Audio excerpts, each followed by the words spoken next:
Alrighty, I'm about to polish out the Honda Civic, and I wanted to show you there's a few spots on the hood. This car is kept outside all the time, where there's tree sap. And the tree sap has been on here for a long time, so it's essentially baked in. This is a Florida car, and it's really hard to get this sap off. You can see it there in the light. You could, you know, most people just say, hey, why don't you go ahead and clay it, but clay is not going to work in this situation. So I use a product known as Citrol.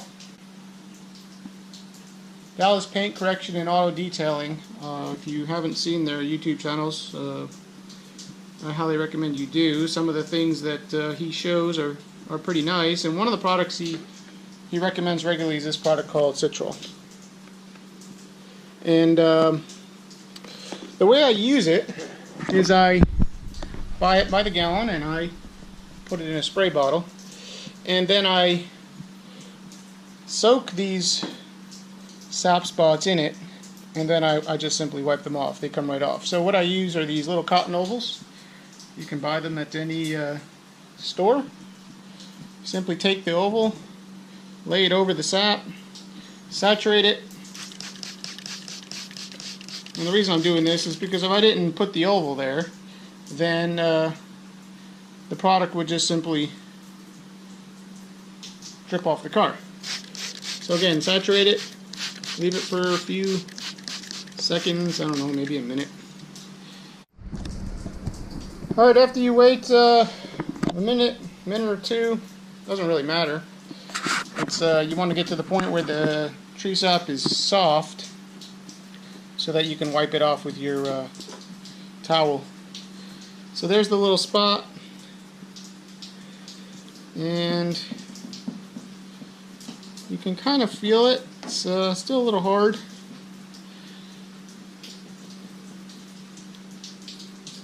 This one here is pretty much gone at this point. It's dissolving it. You can see it there. It's gone. There's a little spot left behind, but that's an etch in the paint that I'll get out when I polish it. So you do the same with these, moving back and forth a little bit.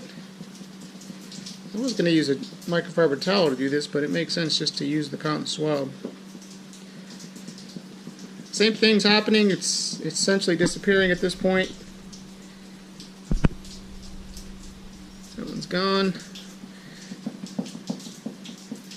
You don't really want to push hard. Just go over it a few times, and it'll dissolve it. There's really it's a no-brainer on this one. It's just that if you have sap that's been sitting for a really long time and baked in with the sun, it is generally hard to remove. I know some people will hone a razor blade and sand the edges of the blade, and they'll just use a razor blade, but this works just as well. So that's it for those. There's another one over here somewhere. I'm just going to use the same pads. At this point, they're saturated. And that's about it.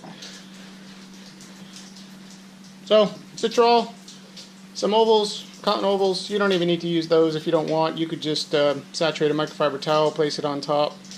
And looks like there's another spot over here somewhere. If you have any questions, let me know. Thank you.